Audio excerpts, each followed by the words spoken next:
श्री शिवाय नमस्तु भयम भक्तों। जैसा कि आप सभी लोग जानते हैं कि 18 अगस्त 2026 यानी मंगलवार के दिन श्रावण मास की शुक्ल पक्ष षष्ठी तिथि और मंगला गौरी व्रत पड़ रही हैं और इसी दिन किया गया 11 गेहूं के दाने वाला उपाय कभी भी विफल नहीं जाता है। अगर आपने भी इस महीने में ये उपाय नहीं किया है तो इस उपाय से चूकना मत भक्तों, क्योंकि इसी दिन किया जाने वाला पंडित जी द्वारा बताया गया 11 गेहूं के दाने वाला उपाय आप लोगों को जरूर करना चाहिए। क्योंकि भक्तों ये एक ऐसा उपाय है जो कि इस उपाय को करने के बाद भक्तों आपको फिर कोई और उपाय को करने की जरूरत नहीं है, क्योंकि सबसे बड़ा और सबसे नया ये उपाय पंडित जी ने अपनी अभी की शिव पुराण की कथा में ही बताया है। मैं जिस उपाय को आज हम आपको बहुत अच्छे से समझाने वाले हैं, इस वीडियो को देखने के बाद, इस उपाय को समझने के बाद आपको कोई और वीडियो को देखने की जरूरत नहीं पड़ेगी। तो चलिए भक्तों उपाय को शुरू करते हैं। देखिए ये दिन इतना खास होता है, इतना महत्वपूर्ण होता है। देखा गया है कभी कभी बड़े बड़े पूजा पाठ अनुष्ठान से जो मनोकामना पूर्ण नहीं होती। 18 अगस्त 2026 सावन मास मंगलवार षष्ठी तिथि के दिन एक छोटे से उपाय करने से आपकी मनोकामना पूर्ण हो जाती है और बहुत सारे लोगों ने इस उपाय को किया भी है और उनको इस उपाय करने का फल भी जरूर मिला है। अगर आप लोग भी इस उपाय को श्रावण मंगलवार षष्ठी तिथि के दिन करना चाहते हैं तो आप इस उपाय को पहले अच्छे से समझ लेना, सुन लेना, उसके बाद करना। आपको इस उपाय का फल जरूर मिलेगा और इस उपाय को कर लेने से आपके घर में चाहे किसी भी प्रकार की दोहक और समस्या क्यों न चल रही हो, चाहे आपको उसका कारण भी नहीं पता है कि भाई ये समस्या किस कारण से चल रही है, उसका कुछ भी कारण हो सकता है। जैसे पितृदोष हो सकता है या किसी भी तरह का मंगल दोष भी हो सकता है, और भी बहुत तरह के दोष होते हैं, कुछ भी हो सकता है। पर आपको इस उपाय को करने के लिए आपको अपने दोष को पता लगाने की भी जरूरत नहीं है। बस सावन मंगलवार षष्ठी तिथि के दिन आपको इस 11 गेहूं के दाने वाले उपाय को आप लोगों को कर लेना है। एक ऐसा उपाय है जिस उपाय को अगर किसी विशेष दिन पर किया जाए तो भाई उस विशेष दिन का जो है वो तो मिलता ही मिलता है। पर हमने उस दिन पर इस गेहूं वाले उपाय को किया है तो हमें उससे भी बड़ा फल मिलता है, फल बहुत जल्दी मिलता है। क्योंकि आप इस उपाय को बहुत ही बड़े और विशेष दिन पर कर रहे हो, क्योंकि भक्तों 18 अगस्त 2026 यानी कि मंगलवार के दिन षष्ठी तिथि का बहुत ही ज्यादा बड़ा महत्व होता है। इसीलिए भक्तों आज की इस वीडियो में हम आप लोगों को 11 गेहूं के दाने वाला उपाय समझाएंगे, जिस उपाय करने से अगर आपकी किसी भी प्रकार की मनोकामना है, किसी भी प्रकार की परेशानी है, सबसे ज्यादा समस्याएं आपके जीवन में ही है। अगर आपको धन प्राप्ति नहीं हो पा रहा है, रुपए पैसे की आपके घर में लगातार दिक्कत परेशानियां चलती चली आ रही हैं, आपका व्यापार, आपकी नौकरी अगर अच्छे से नहीं चल रहे, जिसकी वजह से घर में लगातार आर्थिक समस्याएं बनी रहती हैं, घर का कोई न कोई सदस्य अगर बीमार रहता है, आपस में दूसरे से लड़ाई झगड़ा होता रहता है, किसी की अगर बनती नहीं है, तो पूज्य गुरु जी ने कहा है कि जब आपके जीवन में ऐसी परिस्थितियां आ जाएं कि आप एक एक रुपए खर्च करने से पहले कई कई बार सोचने लगे हो, आपको धन प्राप्ति अगर नहीं हो पा रहा हो, तो आपको सिर्फ और सिर्फ 11 गेहूं के दाने से एक ऐसा विशेष उपाय करना है जो आपकी इन सारी समस्याओं को सिर्फ 7 दिन के अंदर ही समाप्त कर देगा। तो जानते हैं इन विशेष उपायों के बारे में, लेकिन उससे पहले जो भी मेरे भाई, मेरी प्यारी बहनें आज चैनल पे पहली बार आए हैं या मेरी आवाज आज पहली बार सुन रहे हैं, अगर आप भी महादेव के सच्चे भक्त हैं तो वीडियो को लाइक और चैनल को सब्सक्राइब जरूर कर लें और कमेंट बॉक्स में लिखें हर हर महादेव। देखो गुरुजी ने कहा है कि अगर मंगलवार के दिन षष्ठी तिथि पड़ जाए तो इस दिन आपको 11 गेहूं के दाने वाला उपाय तो अवश्य करना चाहिए। देखो ये उपाय, यदि आपके जीवन में कर्जा बहुत अधिक है, आपके जीवन में संकट बहुत अधिक रहते हैं, आपके ऊपर बहुत अधिक विपदा आ रही है, बार बार आपको अपने व्यापार में और अपने धन में हानि देखने को मिल रही है, यानी कि आपको प्रत्येक कार्य में हानि हो रही है, तो आपको ये उपाय करना चाहिए। देखिए इस उपाय के लिए आपको 11 गेहूं के दाने आपको लेने हैं, ठीक है। दाने लेने के बाद में आपको जरूरत होगी चावल के दानों की। 11 चावल के दाने और 11 गेहूं के दाने, और चावल के दाने खंडित नहीं होने चाहिए। अब आप कहोगे पंडित जी गेहूं कहाँ से लेने हैं? देखो आपको किसी भी किराना स्टोर पे गेहूं के दाने मिल जाएंगे, जाकर ले लेना, ठीक है ना। 11 गेहूं 11 चावल के दाने लेने हैं। साथ ही साथ आपको एक तांबे का लोटा लेना है और उस तांबे के लोटे में आपको जल भरना है। जल आपका खुद के घर का होना चाहिए, मंदिर का नहीं होगा। अब आप ये सब सामग्री लेके पहुंच जाओगे महादेव के शिवलिंग के पास में शाम के टाइम पे प्रदोष काल में। देखो जब आप ये उपाय कर रहे हो तो अपना फेस रखना उत्तर दिशा, नॉर्थ डायरेक्शन की तरफ। अब यहाँ पर जो मैं आपको क्रम बताने जा रहा हूँ ना, उस मेरे क्रम को बहुत ध्यान से सुनिए। महादेव को अगर कोई सबसे प्रिय है ना, तो उनकी सबसे छोटी पुत्री जिनका नाम है माता अशोक सुंदरी, जो आपके पास में के 11 दाने हैं ना, उन चावल के 11 दानों को माता अशोक सुंदरी के स्थान पर आपको अपना नाम और गोत्र बोलते हुए समर्पित कर देने हैं, है ना। चावल के दानों को रखने के बाद में जो आपके पास में तांबे का लोटा है ना, उस तांबे के लोटे को कहीं पे भी हम जल नहीं चचाएंगे, सिर्फ और सिर्फ माता पार्वती का जो हस्तकमल आपको दिख रहा है यहीं पर गोल गोल आपको समर्पित करना है, उसी जल को, और कहीं नहीं। ना माता अशोक सुंदरी के स्थान पर, न तो शिवलिंग के ऊपर, सिर्फ आपको यहाँ पर गोल गोल जलाधारी पर आपको उस जल को समर्पित करना है। अब आपके पास में बचे हुए 11 गेहूं के दाने और बचे हैं, उन्हीं 11 गेहूं के दाने को आपको अपनी मनोकामना, अपने विष कहते हुए महादेव के शिवलिंग के ऊपर अगर आप षष्ठी तिथि के दिन प्रदोष काल में समर्पित कर देते हैं तो आपकी जो भी मनोकामनाएं होंगी, जो विष होंगी, महादेव पूरी जरूर करते हैं। अन्न को समर्पण करने से, उस खासकर गेहूं को समर्पण करने से हमारी इच्छाएं पूरी होती हैं।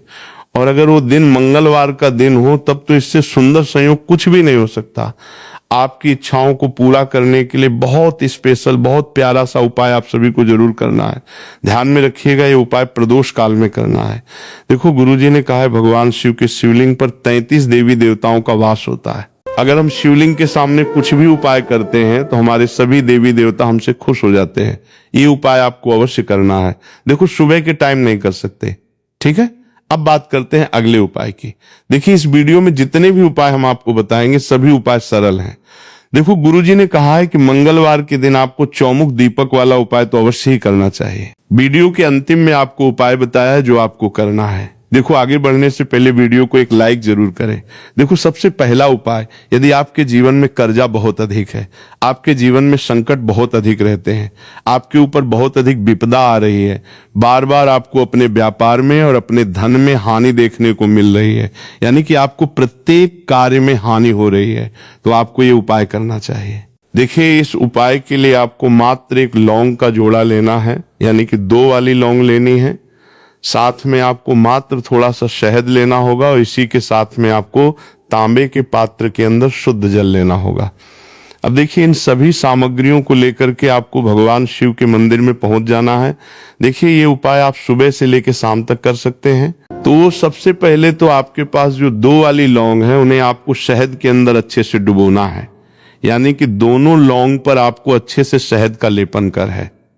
अब आपको जो आपके पास एक लोटा जल है, सबसे पहले तो उसे शिवलिंग पर धीरे धीरे समर्पित करना है और श्री शिवाय नमस्तुभ्यम इस मंत्र का जाप करते हुए समर्पित कर देना है। अब आपके पास जो 2 फूल वाली लौंग है शहद से, उसे आपको शिवलिंग पर अर्पित करना है और आपको प्रार्थना करनी है कि जीवन में जो रोग की स्थिति है वो समाप्त हो, जीवन के जो संकट और समस्याएं हैं वो सभी समाप्त हो, जीवन से कर्ज की समस्या है वो समाप्त हो। इस प्रकार से प्रार्थना करते हुए ये जो 2 फूल वाली लौंग ही शहद संयुक्त, इससे आपको शिवलिंग पर अर्पित कर देनी है। आपकी जो भी समस्या होगी इस मंगलवार के दिन अवश्य ही समाप्त हो जाएगी। तो इस प्रकार से आपको पहला उपाय करना है। अब हम बात कर लेते हैं दूसरे उपाय के बारे में। देखिए ये उपाय आपके लिए सर्वश्रेष्ठ होने वाला है। देखिए इस उपाय के लिए आपको मात्र 5 हरे मूंग के दाने आपको साबुत लेने हैं, खंडित नहीं होने चाहिए, इस बात का ध्यान। और इसी के साथ में आपको एक तांबे के पात्र के अंदर अपने घर से शुद्ध जल ले लेना है। अब भक्तों इन सभी सामग्रियों को लेकर के आपको सीधे पहुंच जाना है भगवान शिव के मंदिर में।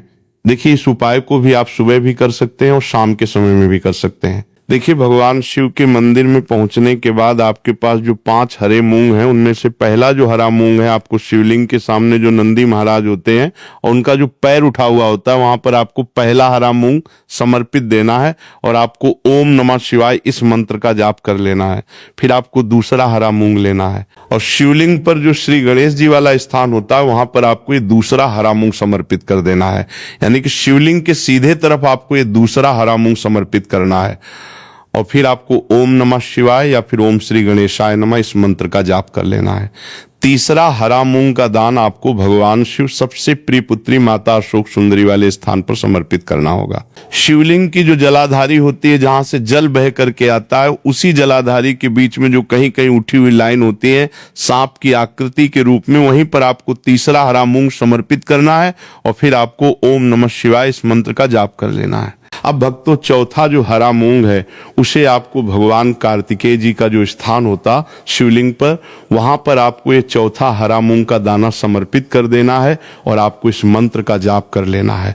अब भक्तों, आपके पास जो पांचवा और अंतिम हरा मूंग बचा हुआ है उससे आपको उससे जल के पात्र के अंदर डाल देना है और इस हरे मूंग से युक्त जल से आपको भगवान शिव के शिवलिंग का अभिषेक कर देना है। जल आपको बिल्कुल धीरे धीरे समर्पित करते जाना है और लगातार आपको शिव के मूल मंत्र श्री शिवाय नमस्तुभयम इस मंत्र का जाप करते रहना है। फिर आपको शिवलिंग के सामने बैठकर, यदि आप अपने बच्चों के लिए उपाय कर रहे हैं, यदि आप अपने बच्चों की बुद्धि, ज्ञान और विवेक के लिए उपाय कर रहे हैं तो उसके लिए आपको प्रार्थना कर लेनी है। या फिर व्यापार में वृद्धि करने के लिए ये उपाय कर रहे हैं तो उसकी कामना करते हुए आपको प्रार्थना कर लेनी है। या फिर अपनी नौकरी के लिए कर रहे हैं, या फिर अपने इंटरव्यू के लिए, या फिर धन की प्राप्ति के लिए कर रहे हैं, जिस भी कामना के लिए आप उपाय कर रहे हैं उसे परिपूर्ण करने के लिए महादेव से प्रार्थना कर लेनी है और फिर आपको वापस अपने घर आ जाना है। पूज्य गुरु जी ने कहा है कि जो भी व्यक्ति इस उपाय को कर लेता है तो यकीन मानिए आपके जीवन की जो सारे संकट, कष्ट और बाधाएं हैं वो सभी समाप्त होंगे। अब हम बात करते हैं अगले उपाय की। इस उपाय के लिए आपको एक दीपक लेना है। दीपक आप मिट्टी का भी ले सकते हैं और शुद्ध आटा मढ़कर उसका दीपक भी आप तैयार कर सकते हैं। दीपक के अंदर गोल प्रयोग करना है और दीपक के अंदर आपको शुद्ध घी का प्रयोग करना है। इसी के साथ में आपको मात्र एक फूल वाली लौंग लेनी होगी। अभी एक दीपक और एक फूल वाली लौंग लेकर के सीधा आपको पहुंचना होगा बरगद के वृक्ष के। वहां पर देखिए, सबसे पहले तो आपके पास जो एक फूल वाली लौंग है उससे आपको बरगद के वृक्ष की जड़ में समर्पित करना है। देखिए, अगर आपके जीवन में कोई भी संकट आने वाला है, कोई भी बड़ा कष्ट आने वाला है, तो वही इस उपाय के माध्यम से दूर होने वाला है। महादेव की विशेष रहेंगी कि जो भी संकट आपके जीवन में आने वाला होगा वो भी दूर हो जाएगा। तो आपको एक लौंग समर्पित करनी है बरगद के वृक्ष की जड़ में और वहीं पर आपको जो है गोल बाती वाला दीपक जो आप लेकर के गए हैं उससे भी वहां पर प्रज्वलित कर देना है। बटकेश्वर महादेव का स्मरण करते हुए देखिए, जब भी आपको जीवन में इस साल लगने लगे कि आपके जीवन में कुछ भी अच्छा नहीं चल रहा है, तब भी आपको ये उपाय करना है। तो इस प्रकार आपको ये उपाय करना है। अब हम जान लेते हैं चौथे विशेष उपाय के बारे में। देखिए, यदि आपके विवाह में, शादी में कोई भी समस्या आ रही है, यदि आपका जो कर्ज है वो दिन पर दिन बढ़ते ही जा रहा है, तो आपको ये चमत्कारी उपाय करना चाहिए। कोई भी समस्या अगर जीवन में है तो उसे दूर करने के लिए आपको ये उपाय करना चाहिए। मंगल दोष से जुड़ी हुई समस्या भी है तब भी आपको ये उपाय करना चाहिए। देखिए, ऐसा के लिए आपको एक तांबे के पात्र के अंदर अपने घर से शुद्ध जल लेना है और इसी के साथ में आपको एक चुटकी लाल चंदन लेना होगा। अब आपको क्या करना है कि जो लाल चंदन आपने लिया है उसे आपको उससे जल के पात्र के अंदर डाल देना है और ये जल जो है आपको लाल चंदन से युक्त तैयार कर लेना है और ये लाल चंदन से युक्त जल आपको भगवान शिव के मंदिर में लेकर के पहुंचना है। लेकिन ये उपाय भी आप सुबह से लेकर के शाम तक कर सकते हैं। अब तो ये जो लाल चंदन से युक्त जल है इसे आपको भगवान शिव के शिवलिंग पर धीरे धीरे अर्पित कर देना है और आपको लगातार श्री शिवाय नमस्तुभयम इस मंत्र का जाप करते रहना है। देखिए, यदि आपके जीवन में विवाह से जो समस्या चल रही है तो आपको मंगलेश्वर महादेव का स्मरण करना है और जीवन में अधिक कर्ज की समस्या है तो आपको आर्यन मुक्तेश्वर महादेव का स्मरण करना है। देखना, आपकी सब तरह की समस्या जल्दी ही समाप्त हो जाएगी। तो इस प्रकार से आपको ये चौथा उपाय करना है। अब हम जान लेते हैं अंतिम और पांचवें उपाय के बारे में। देखिए, मंगलवार का दिन है और हनुमान जी भगवान शिव के रुद्र अवतार हैं, तो ये उपाय और भी खास हो जाता है। तो ये जो उपाय है विशेषकर आपको हनुमान जी के वहां पर ही करना होगा। देखिए, जब भी आपको ऐसा लगने लगे कि आपके जीवन में जो कर्ज है वो समाप्त ही नहीं हो रहा है, दिन प्रतिदिन बढ़ते ही जा रहा है, कष्ट जो है वो दिन प्रतिदिन बढ़ते ही जा रहे हैं, कष्ट जो है वो समाप्त ही नहीं हो पा रही है, यानी कि जीवन में जब भी कोई विपदा आती है, संकट आता है, तो हमें संकट मोचन हनुमान जी के मंदिर में जाना चाहिए। लेकिन ये उपाय बहुत ही खास है। इस उपाय के लिए आपको एक चौमुख दीपक तैयार करना होगा। आपको एक दीपक लेना है, दीपक के अंदर 4 बातियां लगानी है। देखो, बाती के लिए आपको मोली वाला धागा आता है कलावा का, उसकी भी बना सकते हैं, या फिर आप सफेद रोई की जो बत्तियां हैं उन्हें भी बना सकते हैं। अब आपको लेना है 1 कटोरी सरसों का तेल, और अब इस दीपक के अंदर या तो आपको चमेली का तेल डालना है, या फिर जो आपने 1 कटोरी सरसों का तेल लिया है उसमें आपको सरसों का तेल डालना है, और इसी के साथ में आपको मात्र 1 फूल वाली लौंग भी लेनी है। देखिए, अब जो ये दीपक है और लौंग है, इन दोनों का आपको हनुमान जी के मंदिर में लेकर के पहुंचना है। अब सबसे पहले जो चौमुखी दीपक है इसे आपको हनुमान जी के सामने प्रज्वलित करना है। दीपक को प्रज्वलित करने के बाद आपको वहीं पे एक बार हनुमान चालीसा का पाठ करना है, या फिर आप आरण मोचक मंगल स्तोत्र का पाठ भी कर सकते हैं। अब आपके पास जो एक फूल वाले लोग हैं उनसे आपको अपने सीधे हाथ में रखना है। आपको प्रार्थना करनी है हनुमान जी से कि जीवन की जो भी संकट है, विपदा है, वो सभी आपकी कृपा से दूर हो। और ये जो एक लौंग हिस्से भी आपको उससे चौमुखी दीपक के अंदर डाल देनी है और अपनी मनोकामना बोल देना है। गुरुजी कहते हैं कि कुछ दिनों में ही आपकी सब मनोकामना पूरी हो जाएगी। तो इस प्रकार से ये सुंदर सा और सरल सा उपाय करना है। देखो, आज की वीडियो में हमने आपको जितने भी उपाय बताए हैं सभी उपाय बहुत ही सरल हैं जो आपको करने हैं। देखना, आपके जीवन के सारे संकट और कष्ट दूर होंगे। और गुरुजी ने कहा है कि मंगलवार के दिन आपको चौमुख दीपक वाले उपाय को आपको अवश्य ही करना चाहिए। इससे आपके जीवन से चारों तरफ से आने वाले संकट दूर हो जाएंगे। तो भक्तों, आज के इस वीडियो में हमने आपको 5 महा उपाय बताए हैं।